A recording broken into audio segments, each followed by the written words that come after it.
Ito, ang latest weather update. Alamin ang pinakasariwang ulat panahon ngayon dito sa Information TV Educational Channel. Kuyan nga ay itong easterlies o yung mainit na hangin galing karagatang Pasipiko nakakaapekto na sa may Luzon at may Visayas. Kaya asahan natin itong easterlies magdadala ng maulap na papawirin at mga kalat-kalat na pag-ulan, pagkidlat pagkulog sa may Isabela, Aurora, Quezon, pati na rin sa may Camarines Norte.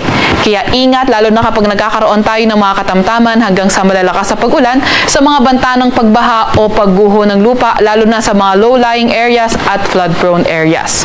Para naman sa lagay ng panahon sa Metro Manila at sa ating buong kapuluan or nalalabing bahagi ng bansa, partly cloudy to cloudy skies at may mga tsansa ng mga localized thunderstorms. Yung mga kasamahan natin sa Regional Services Division maglalabas sa mga thunderstorm advisory, rainfall advisory o hindi kaya heavy rainfall warning kung kinakailangan.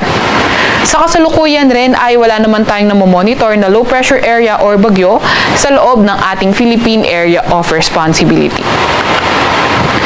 Para naman sa lagay ng ating panahon bukas, asahan natin by tomorrow patuloy pa nga rin yung mga paulan na may kasamang kidlat kulog sa may Isabela, sa may Aurora, Quezon at Camarines Norte. Muli nga pinapaalalahanan natin na mag-ingat sa mga banta ng pagbaha at pagguho ng lupa lalo na tuwing magkakaroon ng katamtaman hanggang sa malalakas na mga pag-ulan.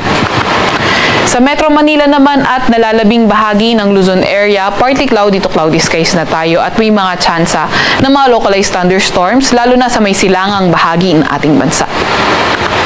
Agwat ang temperatura bukas sa Metro Manila, 25 to 33 degrees Celsius.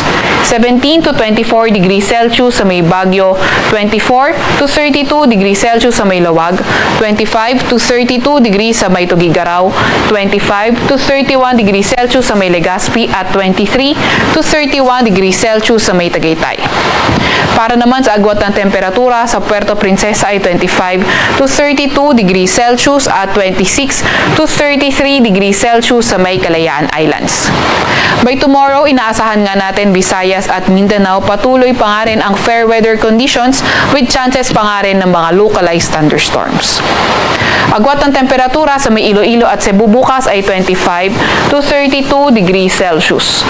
25 to 33 degrees Celsius sa may Tacloban at Davao, 24 to 32 degrees Celsius sa may Cagayan de Oro at 25 to 34 degrees Celsius sa may Zamboanga.